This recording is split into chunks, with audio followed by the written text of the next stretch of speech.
Welcome back to Mindset Mastery with Mindset Mary. Today, we're diving deep into the world of fitness, YouTube stardom, and the mindset journey that comes with it. My guest today is none other than Connor Murphy. Connor is renowned for his unique fitness content and candid portrayal of his personal evolution. Connor's story is a blend of muscles, mindset, and motivation. Let's get started. Welcome, Connor.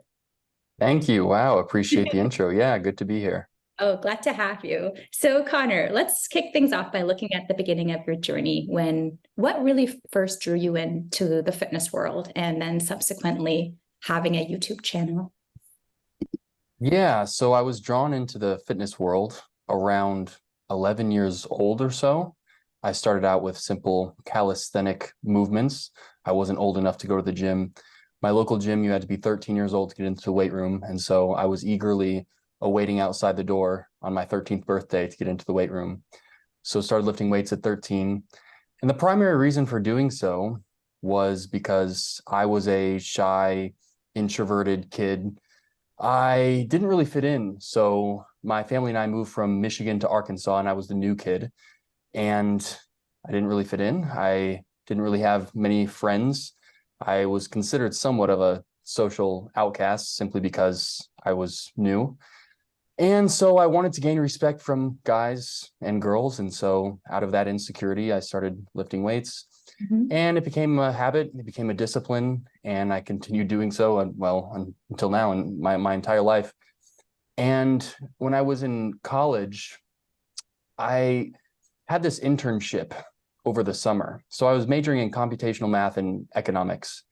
And I had this internship for this tax titling and licensing company, which sounds boring, but it doesn't, that name doesn't do it justice for how boring it was. I mean, we did the most menial, scrupulous work you could possibly imagine that in current day would be ChatGPT. One day of ChatGPT would replace us. I mean, I can't explain how horrible that work was. And so I realized that a 9-to-5 job didn't really sound appealing to me. So when I was a junior in college, I started looking for other avenues to make a career for myself. And I noticed that I was always into fitness. That was quite the skill of mine. And so I looked and searched for ways to make that into a career. So I found these other influencers online. I saw a particular type of content that had a high demand, but a low supply. And I started making that type of content, which was these shirtless shenanigans where I would go out on the street and take my shirt off for girls. There was one or two other influencers that did something like that at the time, but I expanded on that type of content and made it unique to me. And then in just, a few months' time, things started going viral, and it was pretty clear that that was going to be able to be a career for me. Oh, wow. I love that. And it's nice that you had that self-awareness at a pretty young age that, 9 to 5, it's not who I am. It's not what I do. And then you just started to get curious around what you enjoyed doing, which was fitness and diving in. Oh, that's great. So in terms of YouTube, is that, did that quickly happen for you in terms of videos going viral? And I think you're at well over 2 million subscribers right now on your channel. Did that happen fairly quickly? It did happen relatively quickly, and that was the strategy.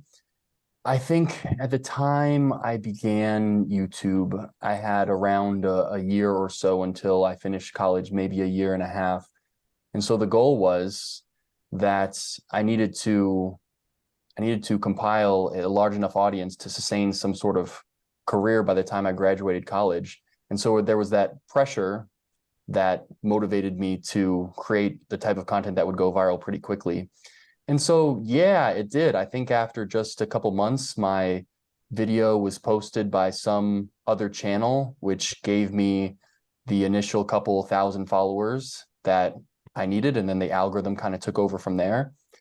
And in 6 months or so, I mean, I had hundreds of thousands of subscribers. I don't know the exact number, but it was pretty evident that it was going to be a success after a few months' time. Okay, yeah. And I'm actually very curious. You said that, you saw that there was a demand and a very low supply. in terms of content and what people are looking for. What was your process behind trying to figure that out? Yeah. So, well, initially I actually looked into fitness modeling. I was a fitness model for a little bit. I signed up with an agency in Austin, Texas. I was just searching for any avenue that I could to make money doing something relatively fun and something that was somewhat of an interest of mine. And I realized that there just wasn't enough of a consistent inflow of money in the fitness modeling industry in Austin, Texas. And so I was searching for these different avenues, and I came across these influencers online, and the fitness influencing community was relatively new at that time. And so my process was really, okay, I was going to look at all these different fitness influencing channels, see what was working, see what was getting views, see what was successful, what were their sources of income, how were they monetizing it. And then I decided, okay, I don't necessarily have to completely reinvent the wheel. I can sort of imitate their content as long as I make it a little unique to me. And so, yeah, the two people that I emulated the most closely was Jeff Side and Z's, and they were known for taking off their shirt and going around in public, but they only did a couple videos. Jeff Side only did a couple videos like that. And so I said, okay, maybe this can be my whole spiel. My entire channel can be dedicated to this, and I can make it even more creative.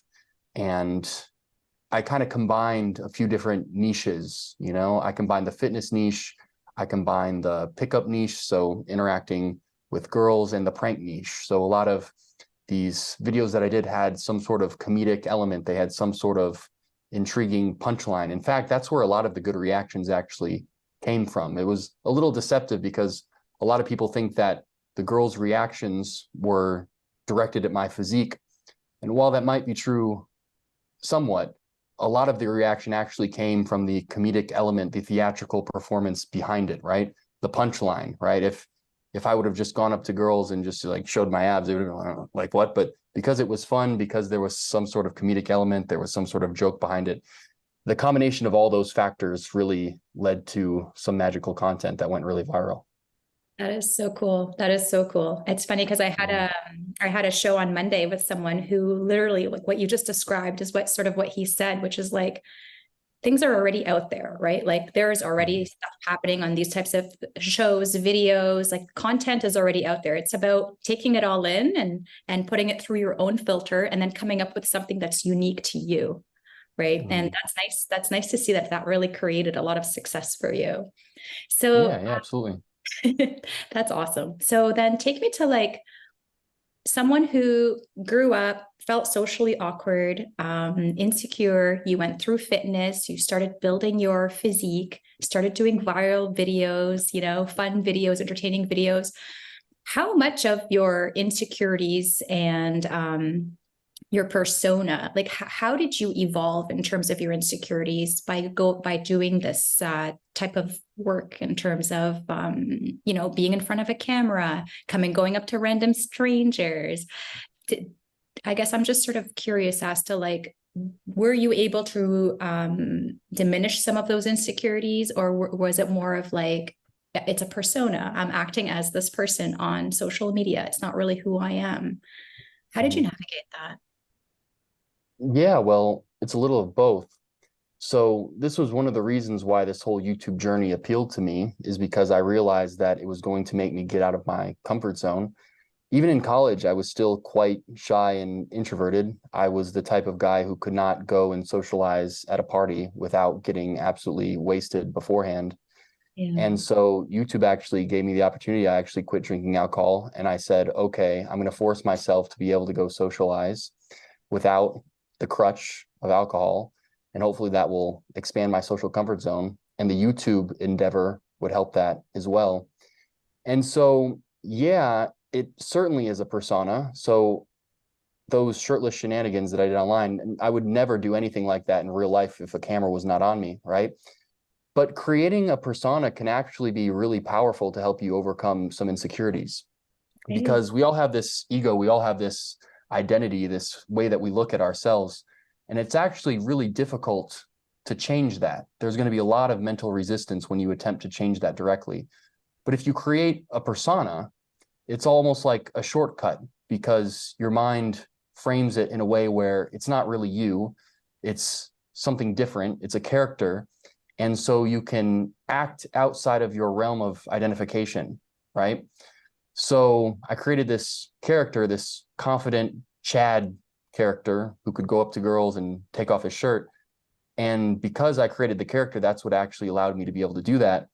But then some of those mental skills that you develop from engaging with that character actually start to percolate into your normal personality, or at least the ones that you want to, the ones that you find advantageous will naturally start to seep into your normal personality. And so, yeah, that was a pretty cool process. But a lot of people, they discourage the idea of, being fake or creating a character. But I think actually a character, as long as you're aware of it, it actually can be quite advantageous and it can help you get through a lot of mental resistance. So yeah, it was definitely advantageous. Oh yeah, absolutely. I think it all depends on the meaning that we assign to things. So I mean, creating a character almost gives us the permission to be someone else and explore what it's like being someone else, and then make an assessment for ourselves if those types of characteristics would actually benefit us in our personal lives or in our professional lives, and in having the courage to say, I don't always have to be attached to my identity. I am capable of evolving, changing, upgrading. Yeah. Right? Yeah.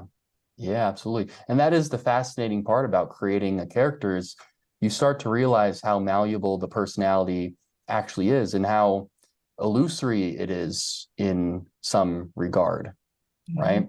It's quite interesting. And so it was a really cool personal development process. And it's a skill that I can utilize in different areas of my life when I want to. So if I want to gain some sort of skill or I like some sort of personality trait that I wish to integrate into my personality, yeah, I kind of think of it as a character and it allows me to do that fairly easily. Yeah.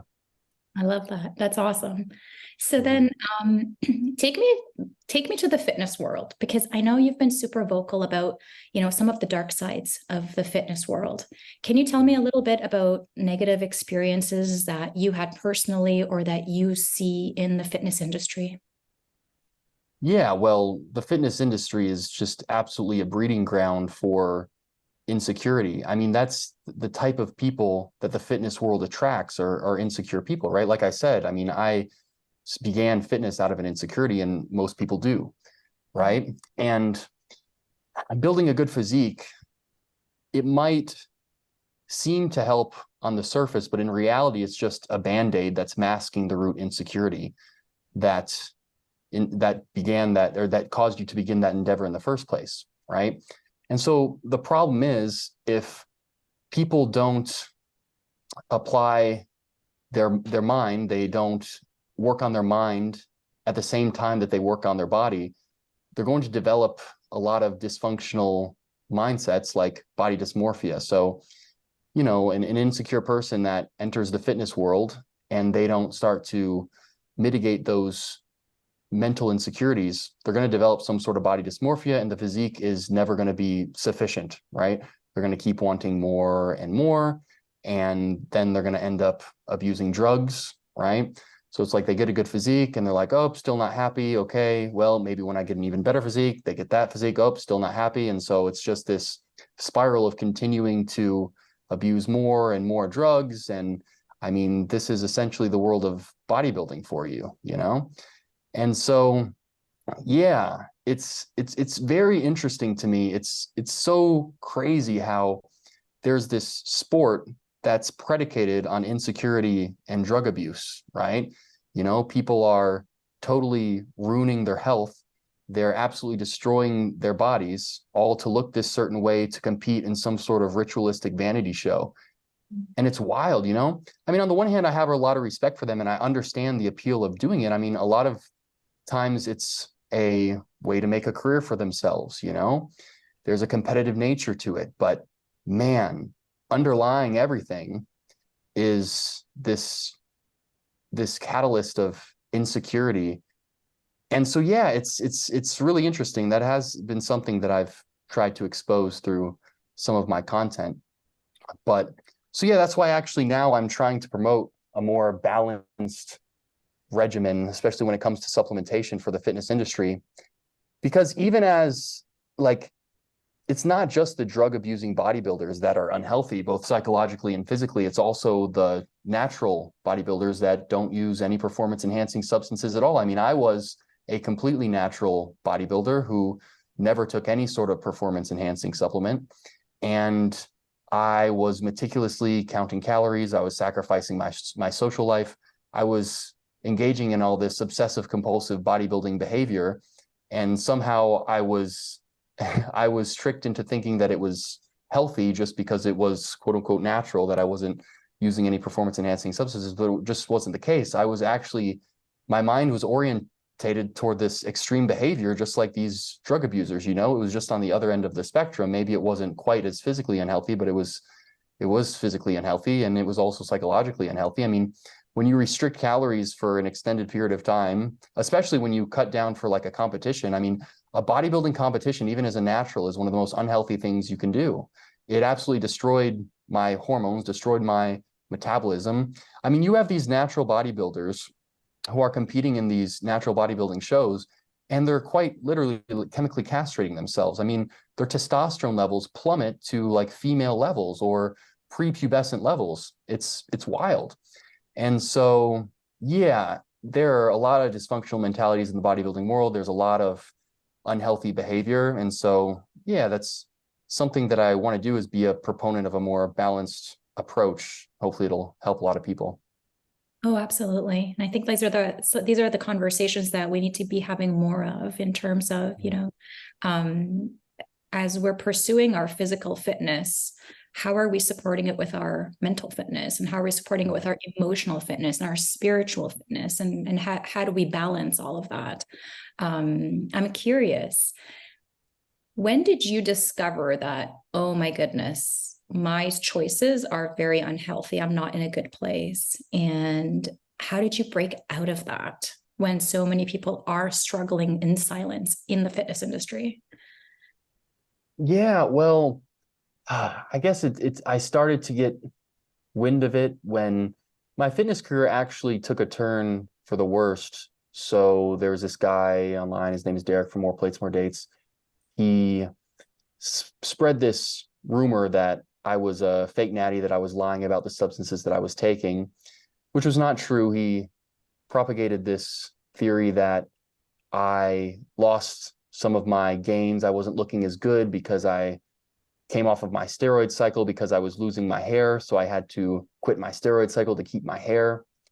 And it was all this, it was this weird facade that everyone started to believe. There was this misleading photo selection. I mean, one of the things that I've demonstrated in my content is how different a physique can look under different conditions, with different lighting, different camera angles and whatnot. And he took this misleading photo selection just to portray this before and after of this decrease in muscularity that actually just didn't really exist. It was this weird grand illusion. And I did this video explaining all of it in detail. But anyway, everyone started thinking that I was lying about the performance enhancing substances I was taking. My career started taking a turn for the worst. And I was like, why? First of all, I was thinking, okay, I need to find some sort of alternative career path. I mean, this isn't going very well. And it's like, what was all of this for? I mean, am I supposed to be doing this the rest of my life? Even as a natural bodybuilder, it's just not necessarily ideal for your health. I mean, I'm still in the fitness world now because I have this newfound motivation to bring this balance to the bodybuilding world. So I have this new project I'm working on called the Natty Plus Protocol. So, but I am sacrificing a little bit of my health now, just remaining this big. I mean, it's still dramatically more healthy than the average bodybuilder for sure. But even as a natural bodybuilder, if you have 40 extra pounds of muscle, like technically I'm overweight, even though I'm 10 to 12% body fat, which is pretty lean, technically on the BMI scale, I'm overweight. And although I'm certainly healthier than the average person, holding this much muscle mass isn't ideal for the heart, you know what I mean? Even if you were completely natural. So I just thought, man, I mean, I would rather I would rather have some sort of career path that was a little bit healthier. And I plan to do so. You know, I don't plan on being this big forever. As I age and as I get older, I want to move more towards the personal development route. I want to shrink down in size a little bit and be healthier for sure. But right now I do have this kind of mission to stay in the fitness world for a while, just to spread this message of balance to the bodybuilding world. I love that.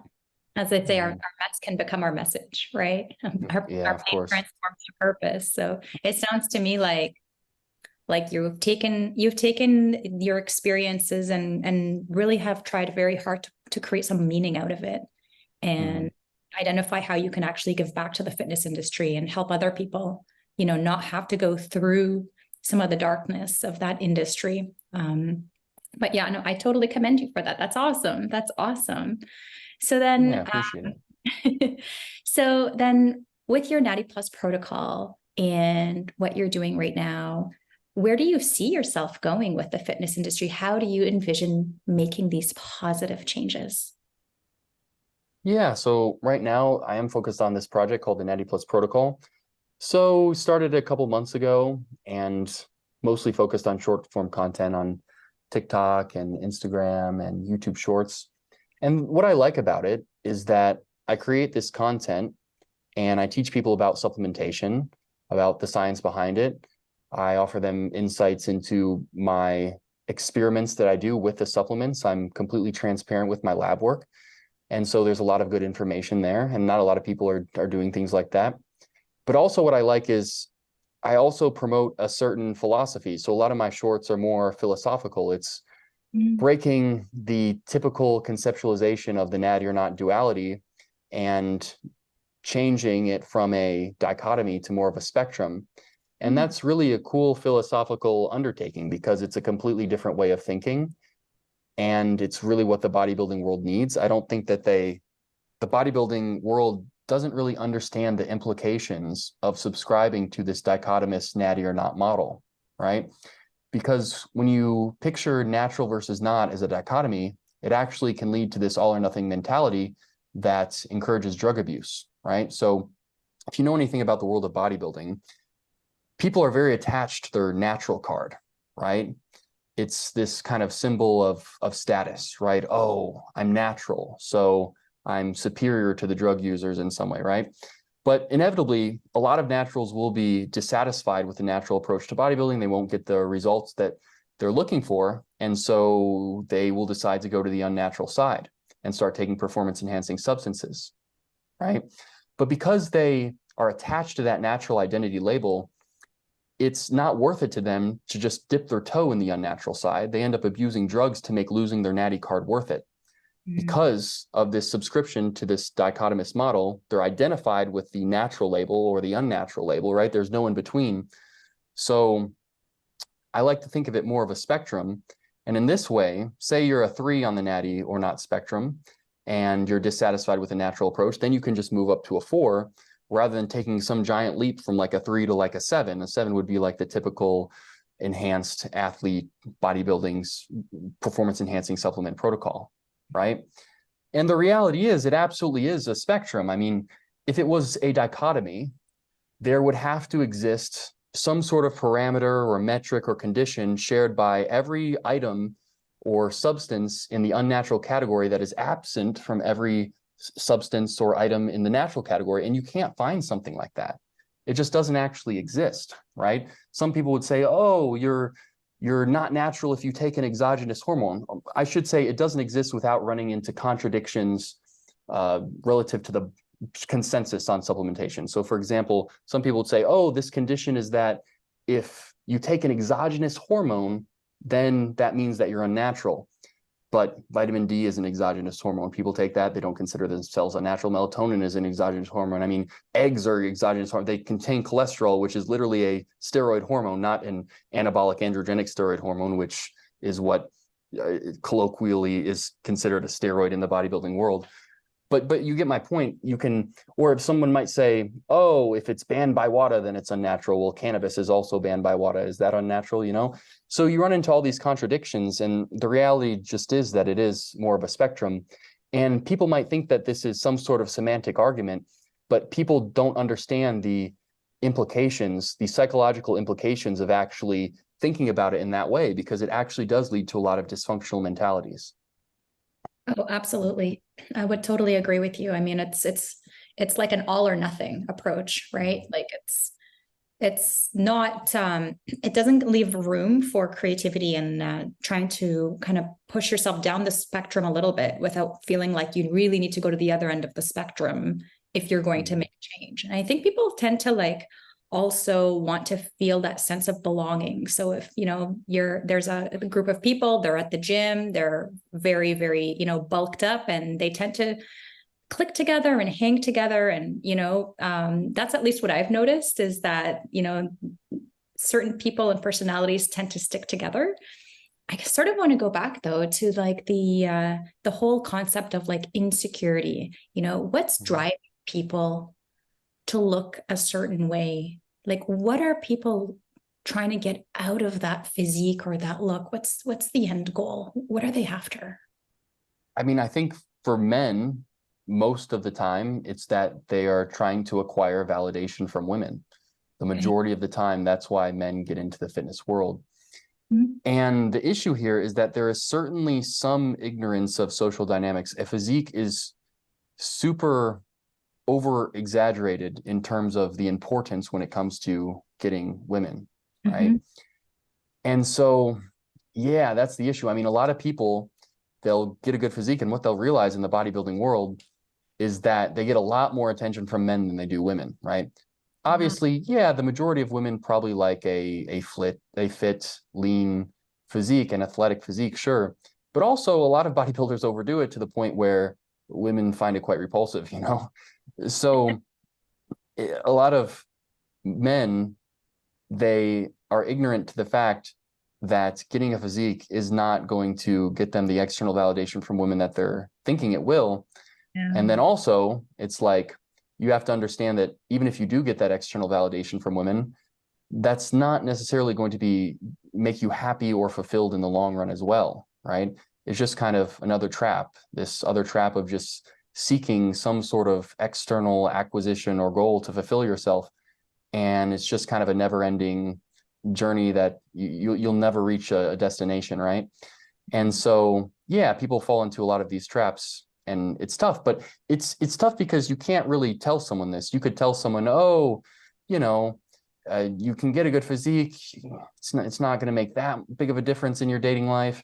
And also, once you do get all these girls, it's not actually going to make you happy and fulfilled. Like, you can tell people that, but no one will actually listen to that. It will not resonate with someone unless they actually go through the process and find it out for themselves, right? And so that's one of the things that I realized. It's like I wanted to go completely into the personal development route and teach different, different messages like that. But the reality is it's not going to resonate with everyone. And so I also want to provide bodybuilders who it's not going to resonate with a more healthy approach to get what they want. So then they realize it's not the answer, and then they can move on with the rest of their lives. Yeah. No, that's great. That's great. And it's true. I think that you have to really be open to the personal development aspects of, okay, I accept where I'm at, and I accept that things have to change, and I'm willing to, do the work to up level the way I'm thinking, the way I'm feeling, the way I'm acting, and then back those up with behaviors and actions that I'm willing to take. Right. Mm-hmm. So it's interesting because I was going to like a powerlifting gym, right? So like these guys are hardcore. And one of the members at the gym was showing me pictures of like a bodybuilding competition of a guy that used to be at that gym. And like he's super, like he's got like, I don't know, 10 or 20 million followers. And I was looking at that picture and I said something which maybe I shouldn't have, which was like, I don't find that attractive. Like, when you're on these like huge stages and you're trying to get like world titles. And I'm like, yeah, no, but then there was a group of them that kind of just looked at me like I had two heads. Like, what? How do you not find that attractive? And it's like, it's too much. Like, I don't know. I guess it's not natural to see someone looking like that. So I think that they were super surprised by, you know, another woman's perspective of, so if you're trying to attain that, not everyone is going to appreciate those types of results. But you're right. Guys might appreciate those results. You'll get more validation from men than you ever will with the women, because I think that most women are probably, that's not the vision in their head about like what a perfect guy would look like to them, hypothetically speaking. Right. Yeah. Yeah, exactly. It's really difficult for most people to see something through the lens of another person's mind, right? The guys will think, oh, well, I really appreciate a big jacked like aesthetic physique. I think it looks great. Like it looks like a superhero, amazing. So a girl must think it looks great. But girls are different, right? I mean, everyone is different. So you can't make the mistake of thinking that just because you find something appealing that someone else will, you know? So yeah, but it's a harsh reality that people and the bodybuilders, they all do find it out, you know? I mean, they'll get all this validation from guys and then not a lot from girls. This is actually tough for a lot of bodybuilders, right? Because it kind of starts questioning their masculinity. They start feeling, oh, is this like homosexual? There's this really big issue actually that I've pointed out in one of my videos, Escaping the Bodybuilding Cult. There's this issue with homophobia in the bodybuilding world because there's this necessary obsession for the male physique to be a bodybuilder. I mean, you have to appreciate the male physique. I mean, a bodybuilding show is literally you're judging these muscular guys up there in their underwear, right? And so the problem is, if you have any sort of inklings of homophobia deep in your psyche, there's going to be this incredible cognitive dissonance, and it will you'll try and repress it, right? But your mind will say, whoa, whoa, whoa, I'm homophobic. I don't like the idea of gay behavior or whatnot, but I'm totally engaging in it right now. And you know, a lot of this is subconscious, right? But this is actually a problem that's actually been studied. There's literature behind this in the world of bodybuilding. And so, yeah, it's something that bodybuilders really need to work at. It's just another psychological challenge that these bodybuilders are facing on top of everything else, you know? So this is one of the reasons why the of course, because also they're, you know, bodybuilding attracts people with insecurities. And then you have the whole issue I just talked about. I mean, it is just a breeding ground for poor mental health. It might be one of the worst, the worst communities for that, you know? So yeah, it's interesting. So hopefully that's why, I mean, I want to help them for sure, you know?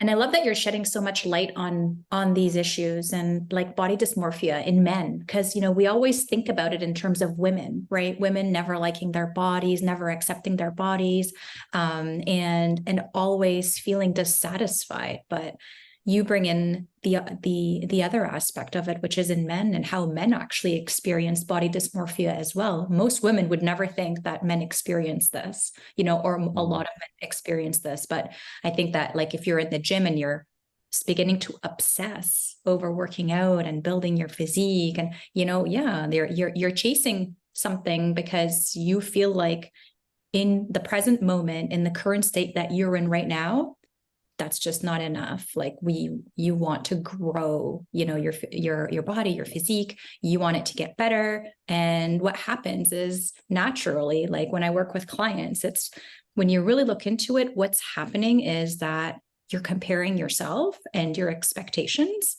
with your current circumstances. So I expect to look like this, but right now I look like this, right? And then you start comparing yourself to others who maybe are further along in their fitness journey, in their business journey, in their personal or relationship journey, whatever it may be. But then what we end up doing is we continue to compare ourselves to others and then feeling completely dissatisfied with where we're currently at. Did you experience some of that, or do you see that happening around you? Yeah, I mean, I certainly had it to an extent. Again, it's a spectrum, right? It's not like you have it or you don't. And I don't think I had it as bad as most people, but yeah, I mean, of course, I see that all the time. I mean, in bodybuilding, it's necessary for the sport, if not mandatory. I mean, this is why it just blows my mind how there's a sport where essentially, I mean, of course, it's encouraging body dysmorphia. Body dysmorphia is quite mandatory in order to be a bodybuilder, right? At least, you know, on the Mr. Olympia stage and in the actual bodybuilding class. I mean, these guys are absolutely mass monsters. They're giant. They're you have to have some sort of body dysmorphia to engage in some sort of endeavor like that, right? And so there's this sport that encourages this body dysmorphia. It encourages drug abuse, and somehow it's just totally commended and legal, and it's just mind-blowing to me.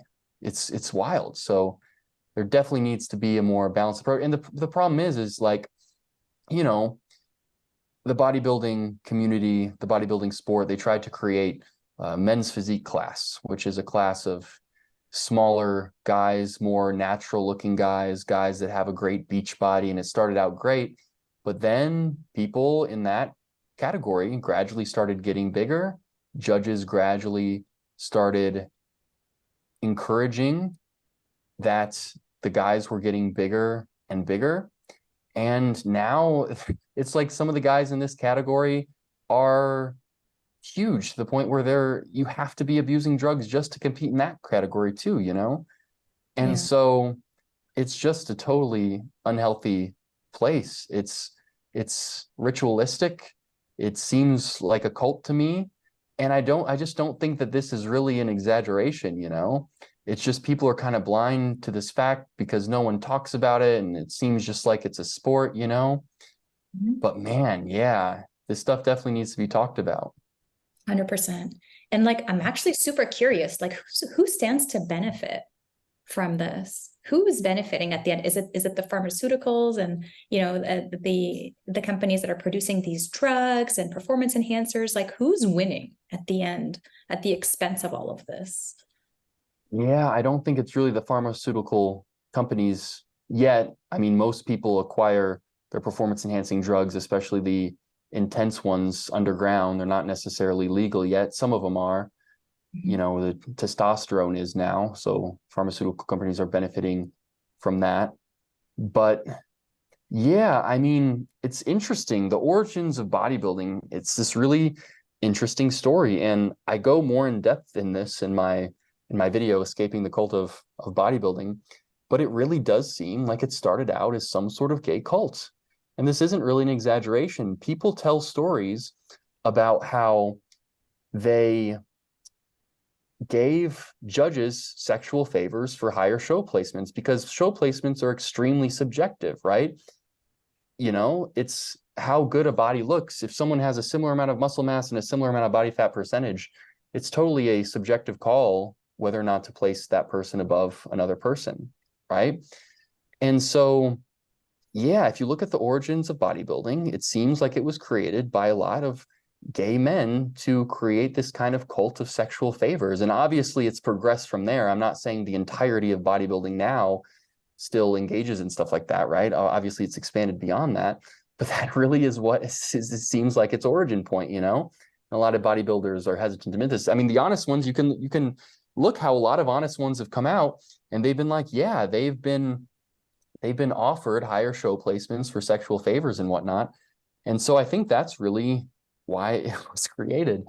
And so it's just very interesting. Bodybuilding there's a lot that people don't know. There's a lot of things going on behind the scenes. And yeah, I think that uncovering it can probably help a lot of people.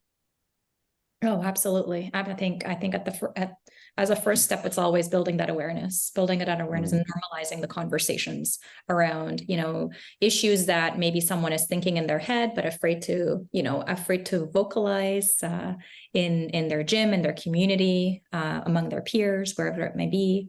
So it's you know, that's always the best first step, is just kind of getting it out into the open. And I did watch that video. It Oh was yeah, nice. Okay. very, very good video, a long video, but full of a lot of information and insights and perspectives. And you know what I really like about you and your character on YouTube is that you're not afraid to just speak the truth.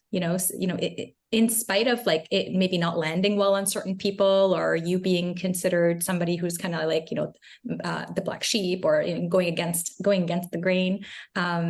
where do you develop that self-confidence and that inner belief in yourself where it's like, I'm going to put it out there and it might not be mainstream, but I believe in my message and it needs to be heard. How did that come about? Oh man, yeah, that's a good question. I mean, I could talk about it for a long time, but that kind of internal confidence where your self-worth is not predicated on someone else's perception of you, that is a skill that's developed over time through different changes in your worldview, incorporating different philosophical ideas, but then also practices, right? I mean, I promoted a lot of different social anxiety practices to help get over your fear of the judgment of others. I packaged that together in a social anxiety course that I was selling a while back. And so, yeah, it's a combination of different exercises, different exposure techniques, right, to things that make you uncomfortable. And then, yeah, different mindsets and a more self-awareness and understanding about the world and the dynamics of social interactions and the nature of the mind. And so, yeah, there's a lot of factors at play. I don't really know precisely where to begin, but like anything, it's a skill that you develop over time. It's not something that really just happens. And it's also not really something that comes from any sort of achievement as well. It comes from someplace deeper than that for sure. If I could guess, I think it sometimes comes from this inner knowing and really diving into your own personal development and knowing oneself, right? And knowing what you stand for and what matters. And having the courage to authentically show up as yourself and be that person, right? Because it's hard to be like everybody else, but it's not difficult to just be yourself. And it's getting comfortable with overcoming your right. It's like the fear of judgment of others, on what people will think if they know how you really think. But at the same time, once you're able to kind of put that out in the open and be okay with what the reactions would be, right? Like I think that's the hardest part is like, you're going to be okay. And when I coach clients, it's like, okay, so this is worrying you. What is the absolute worst thing that could happen? Like the absolute worst. And then if that's the absolute worst thing, how can we be okay in that moment? And people realize like, wow, I've got actually more mental strength, mental resilience than I give myself credit for. So I think a lot of that is, really just knowing yourself and accepting it as well. Yeah, yeah, for sure.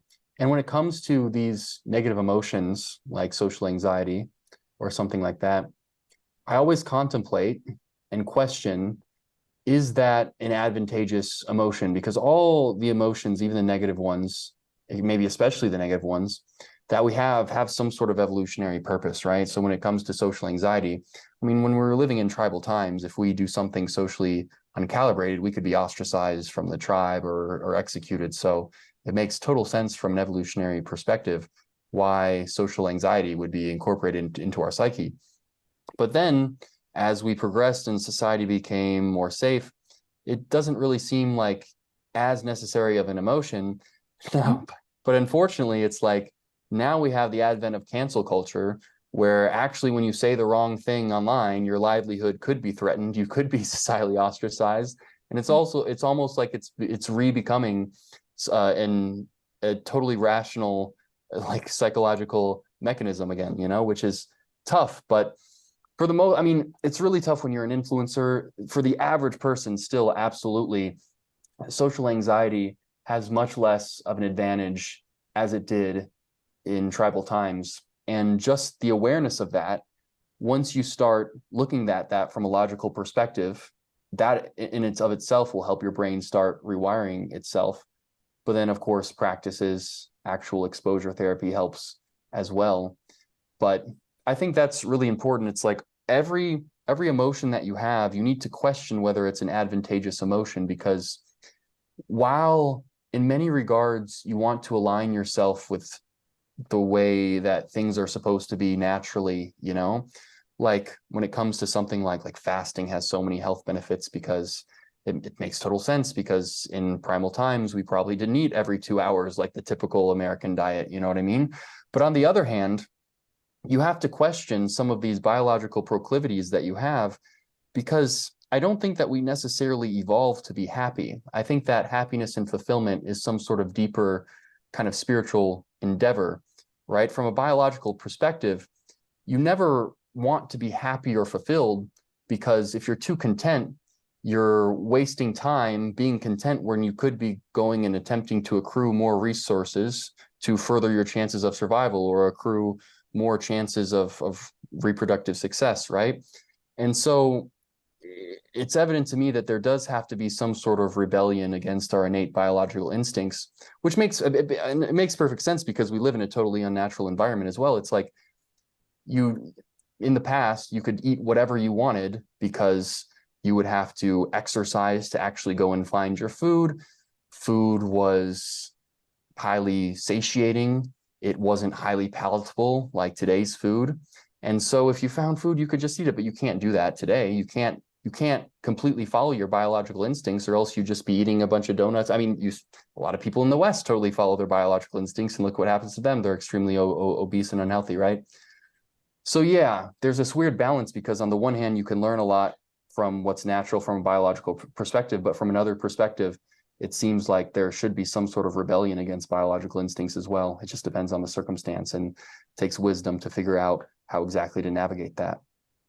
Oh yeah, absolutely. And I think that people sometimes can get really sucked into those negative emotions, right? And then they're in this, flight or freeze mode where they're not really able to fight back. They start believing their own narrative, their own story, their self-doubt, and then they don't take action towards better choices. And it's really a negative spiral, right? Like look at fear. People won't do certain things or won't change or won't evolve because of fear of what does this mean? What does this mean to my livelihood? What are people going to think? And then you stay in that cycle. Whereas if you can try to just befriend that fear, like, great, fear is here. What's fear trying to tell me?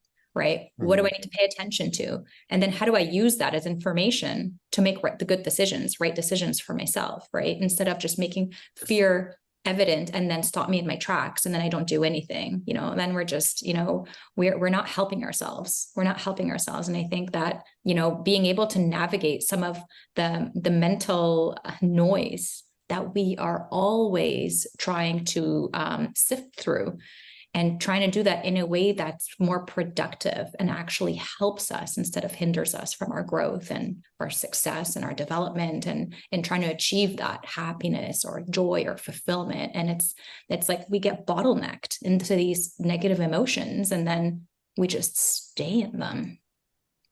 Yeah. And one of the essential differences between different types of people that I notice is, you either have a growth mindset or you don't.